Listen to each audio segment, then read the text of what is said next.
మీరు ముందు నుంచే చెప్తూ వస్తున్నారు 40,000 మినిమం మెజారిటీ అని చెప్తూ వస్తున్నారు. మీకు అంత నమ్మకం ఎలా కలిగింది? జగన్మోహన్ రెడ్డి అనే వ్యక్తి ప్రజలకి దూరం అయిపోయాడు. జగన్మోహన్ రెడ్డిలో ప్రాబ్లం ఉందంటారా? ఆయన పక్కన ఏర్పడిన క్వార్టరీ ప్రాబ్లం అంటారా? సంస్కారం పెడితే ఎవరైనా సంస్కారం ఉంటుంది, ప్రతి సంస్కారం ఉంటుంది. కనీసం మనిషిగా కూడా చూడండి. ఎంత జంతువులు చూస్తారు ఎమ్మెల్యేని, మంత్రులు ఎంత జంతువులు చూసారా? జంతువులకైనా మీద ప్రేమగా ఆయన చేస్తారు, అది కూడా చూపిస్తున్నాడు. అంత దారుణంగా బిహేవ్ చేసేవాడు ఆయన. వీళ్ళకి కూడా పెద్దపేట వేశామని చెప్తూ ఉంటారు కదా.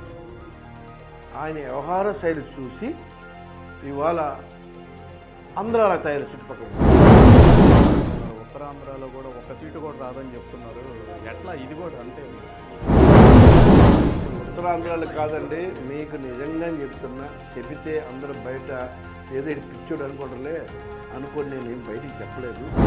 అంటే కొంత పనులు ఉంటాయి, బిజీగా ఉంటారు. అందుకని పార్టీ కార్యకలాపాలను చూసుకోవడానికి రీజనల్ కోఆర్డినేటర్ వ్యవస్థను పెట్టారు. వాళ్ళ వల్ల కూడా ఏం ఉపయోగం లేదు. అంటే మీరు అసలు వాళ్ళని చూసి ఎవరైనా ఓట్లేస్తారు?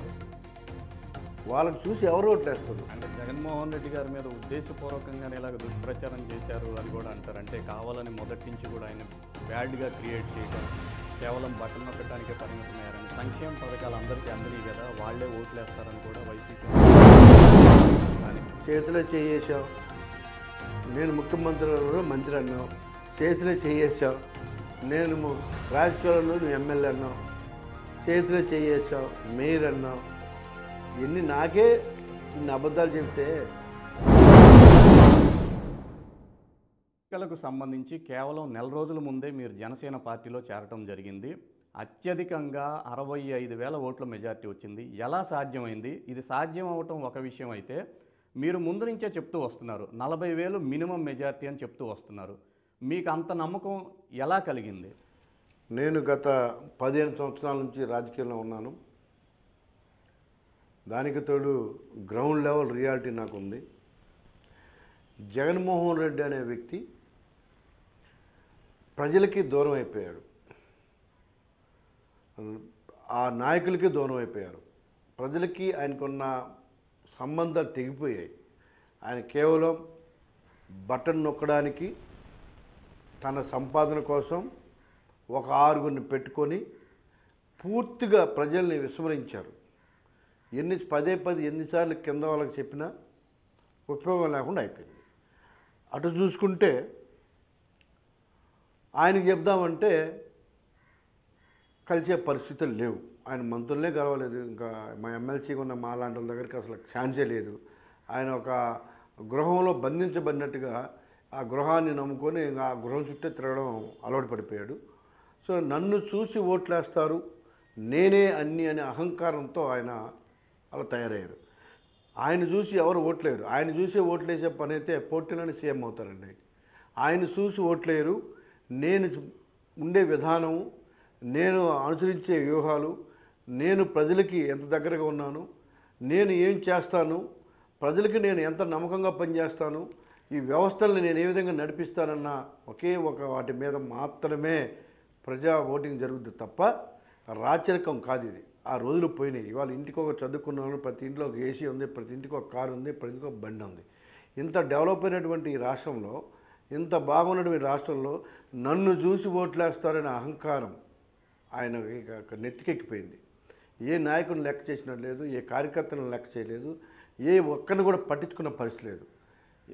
అస్సలు ముఖ్యంగా పార్టీని నమ్ముకొని డే 1 నుంచి అందరినీ ఎవరైతే కష్టపడారో వాళ్ళని అసలు పూర్తిగా పక్కన పెట్టి అప్పటికప్పుడు రావడం, లేకపోతే ఒక రూపాయి కూడా ఖర్చు పెట్టకుండా ఆ పార్టీకి సంబంధం లేని వ్యక్తులను అందరిని వెక్కించి పార్టీ కోసమే పనిచేసి ఆయనే దేవుడిని కొన్ని అందరిని తొక్కేశాడు. సో మీరు ఒకటే గుర్తుపెట్టుకోవాలి, తను కష్టాల్లో ఉన్నప్పుడు ఉపయోగపడిన వాళ్ళు, తను బాగున్నప్పుడు వాళ్ళు గుర్తు రాకపోతే నా దృష్టిలో మనిషే కాదు. తన కష్టంలో ఉన్నప్పుడు ఎంతోమంది ఆయనకు అండగా నిలిచాడు.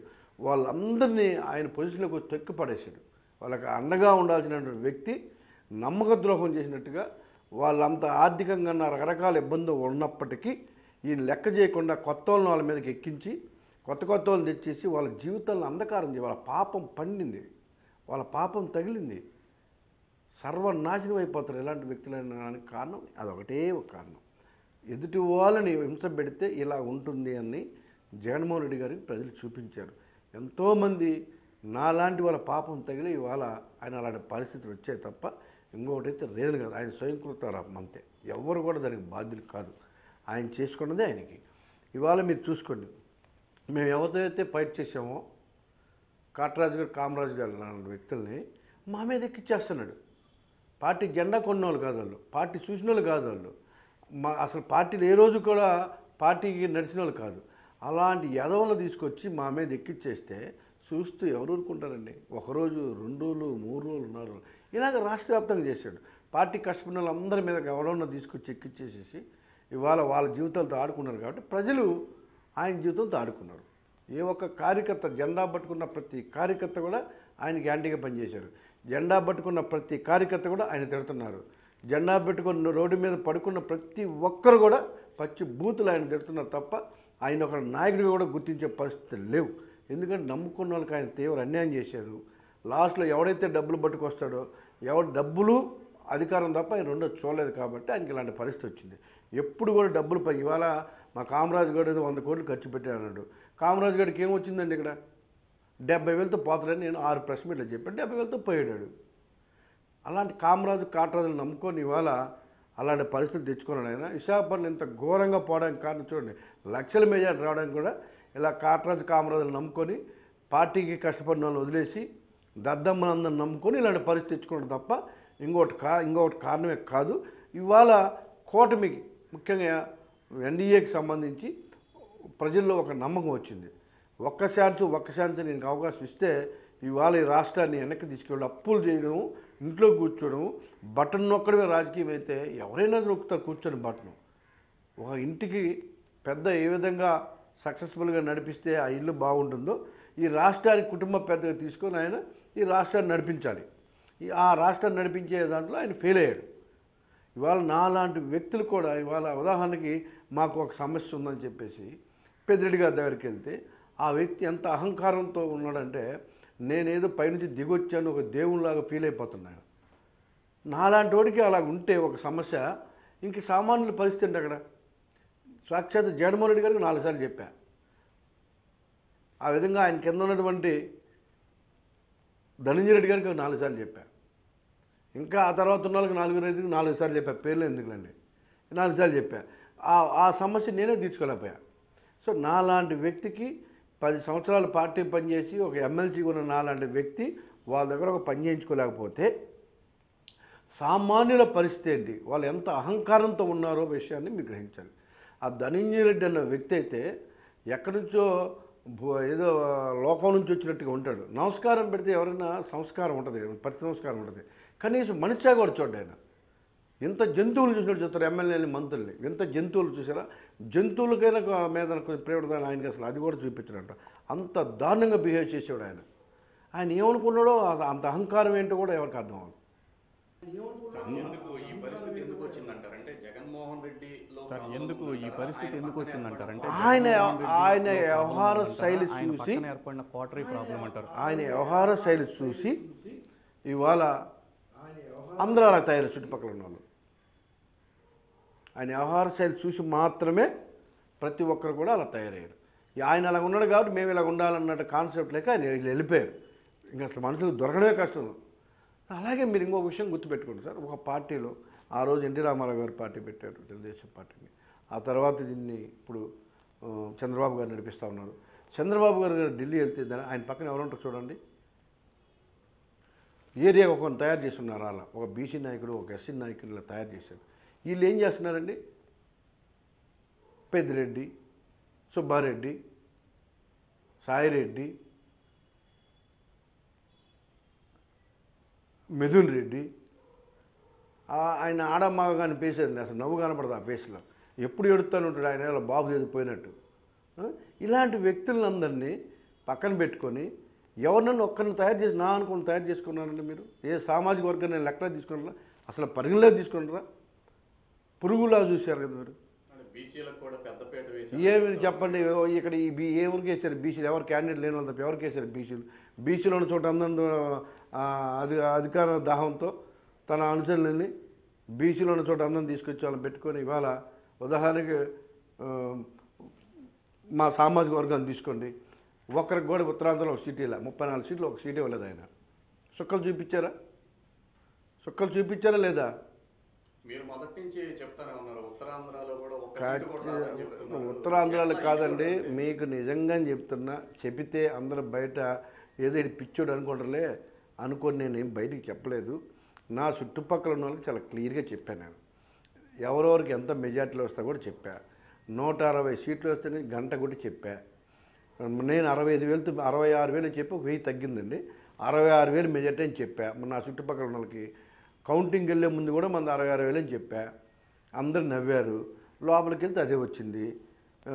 ఈస్ట్ కామరాజు కూడా 70,000 ఓడిపోతుంది. నా దాదాపు 6 ప్రెస్ మీట్లో చెప్పన్నా 70,000 ఓడిపోయాడు. అన్నీ గెలుస్తామని చెప్పాం, గెలిచాం. నా అంచనా ఒక్క పాడేరు తప్పింది. ఉత్తరాంధ్ర అన్నీ గెలుస్తామని చెప్పా. అన్నీ సార్ మొదటి నుంచి కూడా మీరు జగన్మోహన్ రెడ్డితో బాగా క్లోజ్గా సేల్ అయ్యారు సార్. ప్రతిపక్షంలో ఉన్నన్ని రోజులు కూడా మొత్తం మీరే అయి నడిపించారు. ఇక్కడ ఉత్తరాంధ్రలో కూడా మీరే చూసుకున్నారు చాలా వ్యవహారాలు. అటువంటి మీకు కూడా జగన్మోహన్ రెడ్డిని కలిసే అవకాశం ఎందుకు రాలేదనుకుంటున్నారు? అంటే ఆయనతో డైరెక్ట్గా ఇంక యాక్సెస్ లేదా పార్టీలో? ఇక్కడ ఏమైందంటే అహంకార ధోరణి పెట్టరేగిపోయే పరిస్థితి వచ్చిందండి. అపాయింట్మెంట్ వీళ్ళు అడిగితే కేఎన్ ఇచ్చే అంటాడు, ఆయన అడిగితే ఆయన ఏం చెప్పలేదు అన్నాడు. ఇదే ధోరణి. ఎవడన్నా ఒక కష్టం చెప్పుకునే పరిస్థితులు లేకుండా ఆయన అహంకార ధోరణి చాలా ఘోరంగా పెరిగిపోయి ఇంకా నన్ను చూసి అన్నీ జరుగుతాయి, నేను బటన్ నొక్కుతున్నాను, ఎంతసేపు ఆ బటన్ నొక్కే దగ్గర ఉండిపోయాడు. ఇంకా అటు ఇటు రాకుండా. ఏమండి, ఈ రాష్ట్రంలో అన్ని సామాజిక వర్గాలు అన్ని మతాల వాళ్ళు ఉంటారండి. ఇవాళ రకరకాల పని చేసుకునే వాళ్ళు ఉంటారండి. ఇవాళ ఎవరి పని వాళ్ళు చేసుకునే విధంగా ఆ ప్రభుత్వం తగిన దారి చూపించాలి. మీరేం చేస్తున్నారు? లెక్క నేను అమ్ముతానంటున్నావు, శాండ్ క్వారీలు నువ్వే అమ్మేశావు, బ్లాక్ మెట్ నువ్వు అమ్మేశావు, లాటరేట్ అమ్మేశావు, లెక్కర్ పాత వాళ్ళని తీసేసి నీ సొంత బ్రాండ్ నువ్వే పెట్టుకున్నావు. ఇంకెవ్వరు చేయట్లే. అంటే ప్రజలని ఎక్కడ బతకనివ్వట్లేదు. ఎవరి వ్యాపారాలు లేవు, ఇంకేమీ లేవు. నేదో బటన్ నొక్కితే బతికేస్తారన్న ఫీల్లోకి వెళ్ళిపోయి ప్రజల్ని, వ్యాపారస్తుల్ని, రియల్ ఎస్టేట్ సంస్థల్ని అందరిని చంపేశారు. ఎవరన్నా ఒక్క సంస్థ కనీసాపరణ తీసుకోండి సార్. ఒక్క రోజైనా ఇక్కడ ఒక ఎంప్లాయ్మెంట్ కలిగిద్దాం, ఒక కంపెనీ ఆలోచన ఎవరికి ఉంది 5 సంవత్సరాలు చెప్పండి? ఒక్క ఆలోచన చేసినోడు ఎవడు ఉన్నాడండి? ఏమన్నా ఎయిర్పోర్ట్కి ఏమన్నా చేశారండి? బీచ్ రోడ్డు ఏంటిది, ఇక్కడ నుంచి శ్రీకాకుళం దాకా రోడ్డు ప్రబలం పెట్టారు, ఏమైనా చేశారండి? మెట్రో అన్నారు, ఏమైనా చేశారా? పోలవరం అని ఏమైనా చేశారా? అసలు ఎక్కడైనా ఒక చిన్న మట్టి వేసారా చెప్పండి? ఎందుకు వదిలేస్తారు? మంచి కొండ, విశాలవంతమైన విశాఖపట్నం ప్రజలు రోజు బీచ్ని సందర్శించి సాయంత్రం పూట కార్లు వెళ్ళి కూర్చొని ప్రశాంతంగా ఎంజాయ్ చేసేవాళ్ళు. ఆ కొండంతా ఇరగొట్టేసి పాడు చేసి నీ యొక్క కోరికలు తీర్చుకోవడానికి అత్యంత దారుణంగా ఆ ప్రాంతాన్ని దరిద్రంగా తయారు చేసి ఇవాళ ఆ న్యాచురల్ బ్యూటీని అంతా పాడు చేశారు. అంతకుమించి ఏం చేశారు చెప్పండి?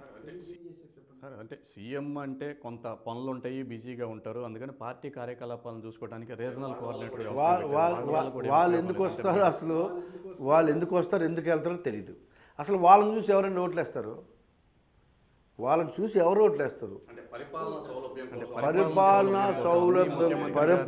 సౌలభ్యం కోసం ఇన్ఛార్జి మంత్రులు అనే వాళ్ళు ఉంటారు ప్రతి ప్రభుత్వంలో.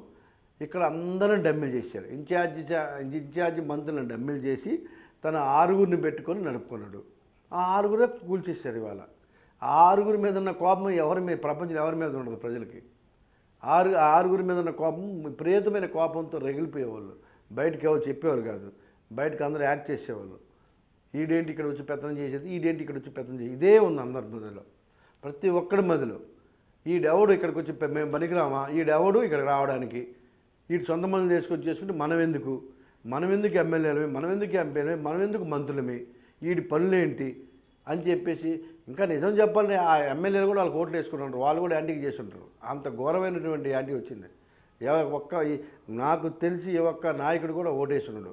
ఆ ఎమ్మెల్యే ఎంపీలు కూడా వాళ్ళకి ఓట్లు వేసుకుంటారు, ఆయన మీద కోపంతో బయటకు వేస్తుంటారు. అలాంటి పరిస్థితులు జగన్మోహన్ రెడ్డి గారు తెచ్చుకున్నారు.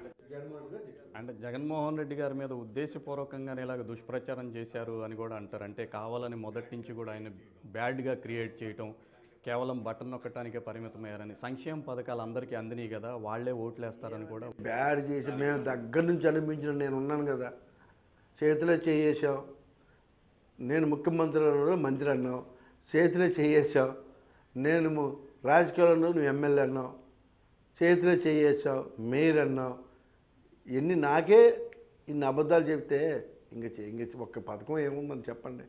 నాలాంటి వ్యక్తులకి సర్వస్వం ఆయన అనుకొని ఆస్తులు నమ్మి ఆయనకు ఒక రూపాయి అడగకుండా, ఒక జెండా అడగకుండా 8 సంవత్సరాల పాటు ఆ పార్టీకి అంత కష్టపడిన నాలాంటి వ్యక్తులకి ఆ కనీస అధికారంలో ఉన్న తర్వాత ఆయన పొజిషన్లోకి వచ్చిన తర్వాత నేనే గుర్తు లేకపోతే ఇంక ఎవరు ఆయన గుర్తుంటారు? మేయర్ ఇవ్వలేకపోయినా కానీ ఎమ్మెల్సీ ఇచ్చారు కదా మీకు, మేయర్ ఇవ్వలేకపోయినా. నేను పోరాటం చేస్తున్న నన్ను ఒక డమ్మింగ్ చేసి ఒక పక్కన పడేసి కాట్రాజు కామరాజులను ఎంకరేజ్ చేసుకుంటూ నన్ను పక్కన పెట్టి నా ఇంటి పక్కన మీటింగ్లు అయితే కనీసం ఒక మీటింగ్ చెప్పకుండా ఆమె ఎవరో రజనీ ఆమెను తీసుకొచ్చి మా ఇంటి చుట్టూరు మీటింగ్లు పెట్టేది ఇంట్లో ఉండేవాడిని. ఎవరో వచ్చి చెప్తే కానీ మాకు తెలిసేది ఏం మీటింగ్లో పిలిచారంటే పిలిచారని చెప్పేవాళ్ళం పరుగు పోతుంది. అలాంటి పరిస్థితులు ఆ పార్టీ ఉంటే ఎవరు ఓట్లేస్తారు? దానికి ఫలితమే కదా ఇదంతా. సార్, మేయర్ ఎన్నికకు ముందు రోజు దాకా మీరే మేయర్ అనేది కూడా బాగా బలంగా వినిపించింది. ఆల్మోస్ట్ మీరు కూడా ప్రిపేర్ అయ్యారు ఆ టైంలో. ఎందుకు రాత్రికి రాత్రే మారింది సార్? దీని వెనక ఎవరన్నా ఉన్నారా? విసి ప్రసాద్ రెడ్డి ఆ రోజు విజయసాయి రెడ్డి గారు మనసు మార్చి, విజయసాయి రెడ్డి గారు ప్లస్ విసి గారు వీళ్ళిద్దరే కారణం. విసి ప్రసాద్ అన్న వ్యక్తి ఒక దుర్మార్గమైన వ్యక్తి. ఒకప్పుడు చిన్నప్పుడు ఒక విషపు నాగులని ఉండేవి. ఆ విషపు నాగు కంటే విషం ఉన్న వ్యక్తి, ఒక విషం సిమ్ముతాడు. తన మాట వినకపోయినా, తను చెప్పిన మాట వినకపోయినా, తన పాద నమస్కారాలు చేయకపోయినా కూడా ఆ విషం నింపుకొని ఉన్నటువంటి ఒక అత్యంత భయంకరమైన రాక్షసుడు. అలాంటి ఎదవలే ఇవాళ ఉత్తరాంధ్రలో పార్టీ పూర్తిగా పోవడానికి కారణం. విజయసాయి రెడ్డి గారు మీకు క్లోజ్గానే ఉంటారు కదా సార్? ఆ రోజు వాళ్ళ మాటలు విని ఆయన కూడా ఇలాంటి తప్పులు చేశారు. మరి ఆ రోజు ఆయన కూడా జగన్ గారిని నమ్మారు. ఆయనతో చేయించిందని కూడా ఆయనకి కూడా తగిన శాస్త్ర చేశాడు. తీసుకెళ్ళిపోయాడు కదా పక్కకి, శుభ్రంగా ఇక్కడ నుంచి తీసేసాడు. ఆ తర్వాత నెల్లూరు తీసుకెళ్ళి శుభ్రంగా ఓడించాడు. ఆయన మీద కూడా కసి తీర్చుకున్నాడు. సార్, ఇప్పుడు మిమ్మల్ని ఎవరైతే టార్గెట్ చేశారో వాళ్ళే విజయసాయి రెడ్డిని కూడా టార్గెట్ చేశారా? ఎందుకు ఆయన్ని సడన్గా? ఈ కాట్రాజు కామరాజులు రోజు గోళ, ప్రెస్ లీకులు, లేకపోతే తీసుకెళ్ళి జగన్మోహన్ రెడ్డికి ఏదో చెప్తా ఉన్నారు. దానివల్ల కాటేసారు ఆయన కూడా.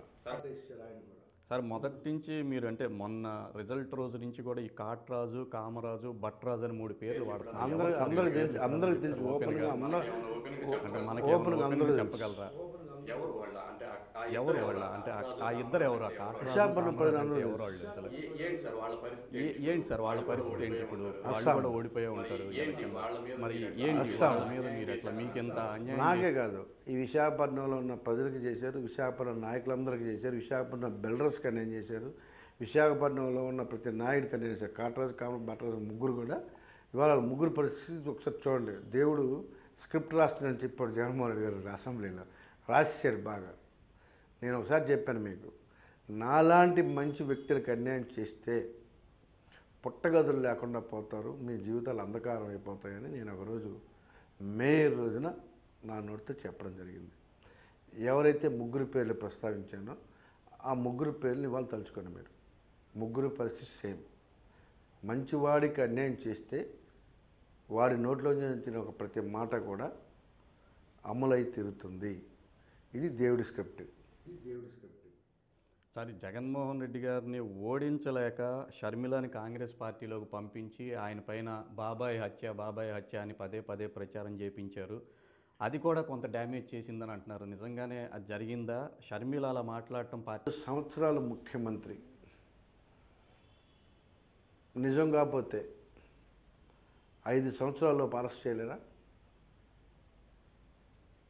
మినిమం కామన్ సెన్స్ ఉంటుందిగా ప్రజలకి.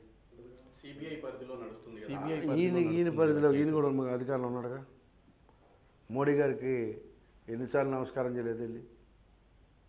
5 సంవత్సరాలు అధికారంలో ఉండి మీరు ఏం చెప్తే చేస్తే మోడీ గారు చేస్తున్న టైంలో మీరు ఎందుకు సాధించలేకపోయారు? మీరు ఎందుకు ఎవరో నిందలు పట్టుకోలేకపోయారు? చెప్పండి మీరు. నీ చెల్లెలు సొంత చెల్లి ఎందుకు నీ మీద తిరుగుబాటు చేసింది? నీ సొంత చిన్నాన్నగారు అమ్మాయి ఎందుకు తిరుగుబాటు చేసింది? నీ సొంత తల్లి కూడా నీకు ఓటు వేద్దని చెప్పిందంటే నువ్వు ఎంత దుర్మార్గంగా ప్రవర్తిస్తున్నావో, నువ్వు ఎంత దుర్మార్గమైన లక్షణాలతో ముందుకెళ్తున్నావో నువ్వు ఆలోచించాలి. విజయమ్మ కూడా క్లియర్గా శరీరంలో ఓటు ఏంటనే కన్న తల్లి అన్నదంటే నీ ఆలోచన విధానం, నీ పరిస్థితి ఏంటంటే ఒకసారి ఆలోచించాలి. ఈ రాష్ట్రంలో ప్రజలు ఏమన్నా అమాయకులు అనుకున్నారు మీరు?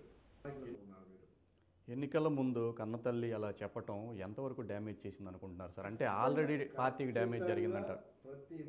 కన్న తల్లి కొడుకు గురించి ఓటేయొద్దని చెప్పడం అంటే సొంత తోడపుడి చెల్లి చెప్తే ఖచ్చితంగా దాని ఎఫెక్ట్ ఉంటుంది. అలాగే మీరు ఒకటి గుర్తుపెట్టుకోండి, కన్న తల్లిని బ్రెడ్ పంచుకొని పెట్టిన చెల్లిని చూడలేని వ్యక్తి ఇంకా మాలాంటి వాళ్ళకి ఏం చేస్తారు చెప్పండి? మాలాంటి వాళ్ళకి ఏం చేస్తారు చెప్పండి? నమ్ముకొని పాదయాత్ర చేసి సర్వస్వం అనుకున్న వాళ్ళనే అలా ఉంటే ఇంకా మాదేంటి పెద్ద? అప్పుడు మేము డిసైడ్ అయ్యాం, ఈ రాజకీయాలకి ఈయన పనికిరాడు, ఇతను డబ్బు సంపాదించుకోవడానికి అధికారం దాహంతో ఉండడం తప్ప ఎదుటి వాళ్ళ కష్టం కానీ, ఎదుటి వాళ్ళు రాజకీయాలు దేనికి వస్తారు, ఎదుటి వాళ్ళు రాజకీయాలు పెళ్ళాం వదిలే రోడ్డు మీద ఎందుకు తిరుగుతారు, ఎదుటి వాళ్ళు ఎందుకు అన్న విషయాన్ని కూడా ఆయన మర్చిపోయాడు. కాబట్టి ఇవాళ ఇలాంటి పరిస్థితులు ఆయనకు వచ్చాయి. లేకపోతే అంత ఘోరమైన ఓటమి బహుశా మన ఈ జనరేషన్లో చూడలేం. సార్, వైఎస్ఆర్సీపీ ఆవిర్భావం నుంచి కూడా మీరు పార్టీతో ట్రావెల్ చేశారు. ఒకసారి ప్రతిపక్షంలో ఉన్నప్పుడు ఉన్నారు, అధికార పక్షంలో ఉన్నప్పుడు ఉన్నారు. ఇప్పుడు పరిస్థితి మారే అవకాశం ఉందా? వైసీపీ ట్రెండ్ని చూసుకుంటే మీరు మళ్ళీ 5 ఏళ్ల తర్వాత ఏమన్నా మారుతుందా? ఆ పరిస్థితి ఉందా? అంటే 11 సీట్లు ఏ ఒక్కడ కూడా ఆ పార్టీలో ఉండరు, ఆ పార్టీ ఉండదు. ఆ పార్టీ కాంగ్రెస్ పార్టీలో మెర్జ్ అయిపోతుంది. ఆ పార్టీ ఆయన మీద నమ్మకం లేదు, నాయకులకి నమ్మకం లేదు.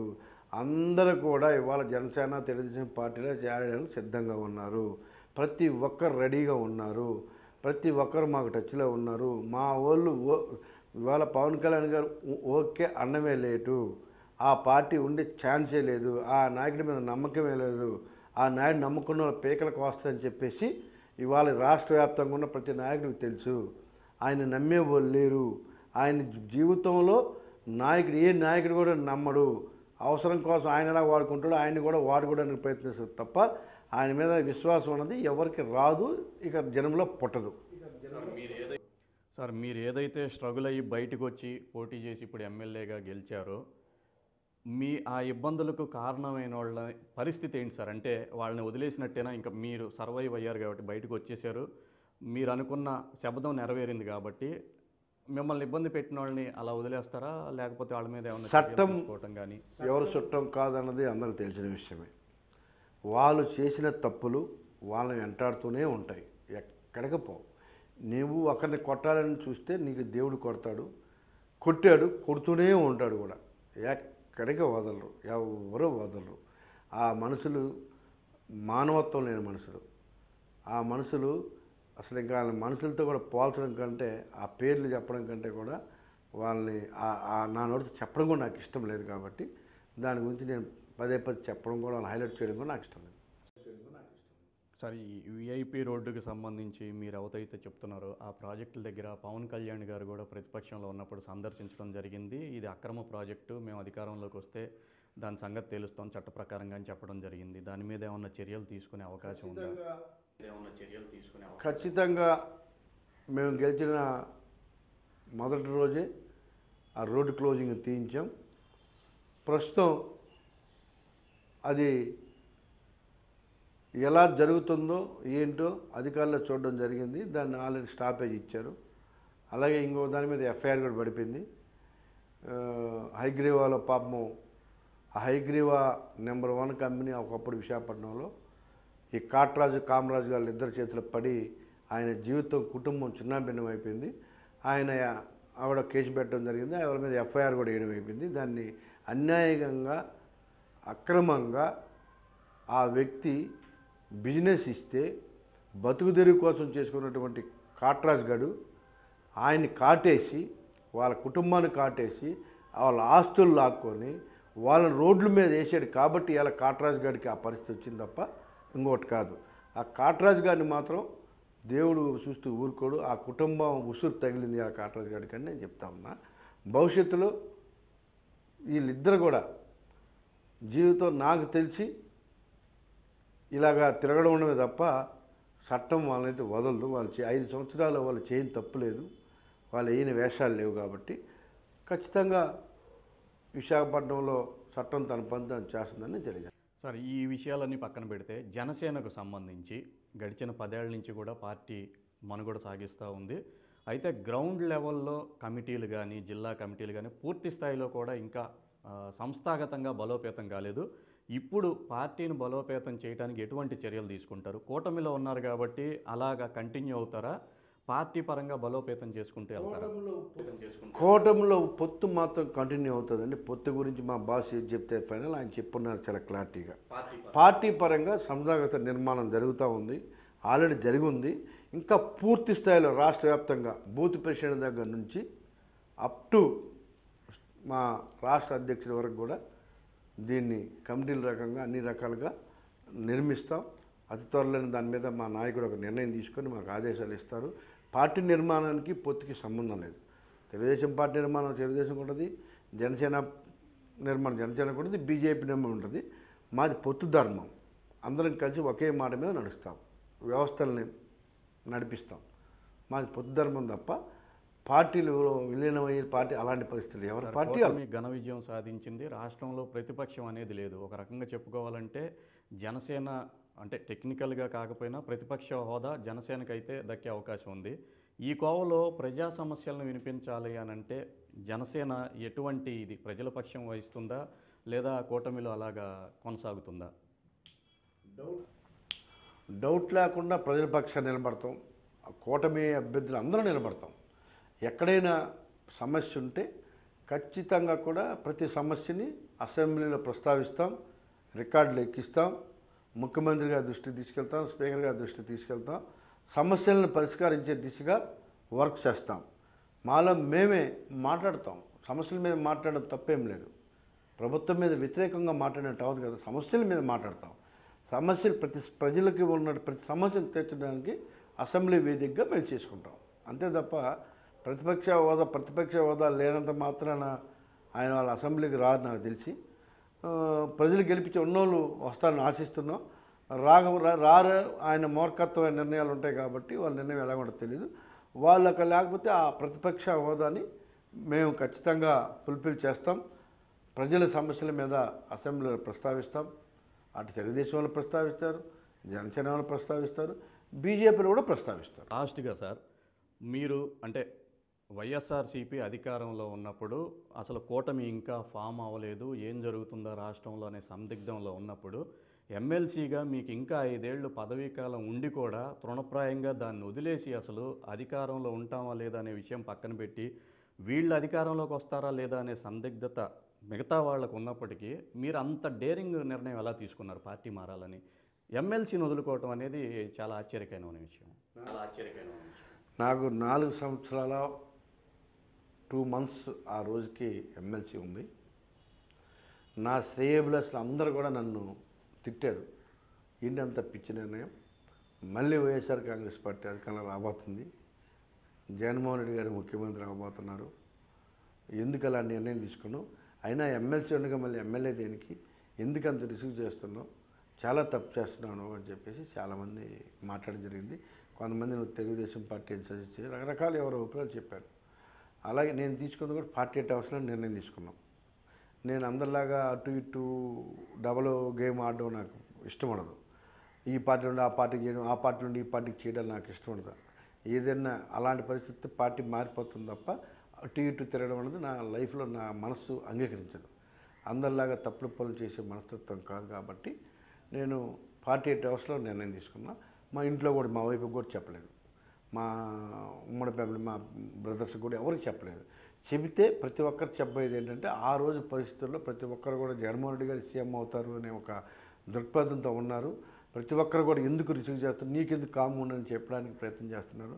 నాతో పాటు చాలామంది మా ఎమ్మెల్సీలు కూడా నన్ను ఉండిపోవద్దు వెళ్ళొద్దు అని చెప్పేసి ఆపారు.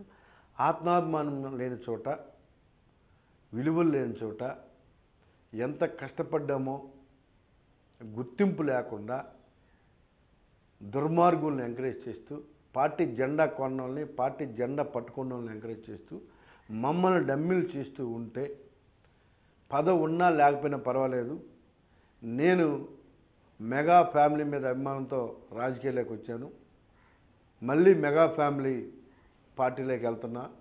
పవన్ కళ్యాణ్ గారు అంటే నాకు ఇష్టం. పవన్ కళ్యాణ్ గారు ఇవాళ పార్టీ నడిపిస్తున్నారు. గెలిచినా ఓడినా ఆయన పక్కన నిలబడితే చాలు నాకు. పోయినా ఎమ్మెల్సీ పర్లేదు, ఏం వచ్చినా రాకపోయినా, ఓడిపోయినా పర్లేదు, గెలిచినా పర్లేదు, ఏదైనా పర్వాలేదు, మగవాళ్ళగా బతకాలని ధైర్యంగా ఎంతమంది చెప్పినా వినకుండా డేర్ స్టెప్ తీసుకున్నా నేను సక్సెస్ అయ్యాను. నేను ముందే ఊహించాను కూడా ఖచ్చితంగా గెలుస్తాం, పవన్ కళ్యాణ్ గారు ఇచ్చిన మాట తప్పరు, నీతికి నిజాయితీకి మార్పు నిలబడతాడు. ఆ ధైర్యంతో 1 మంత్లోనే అన్నీ కూడా నిర్ణయాలు తీసుకోవడం, జాయిన్ అవ్వడం, ఈ సీట్ రావడం, గెలవడం అన్నీ జరిగిపోయాయి.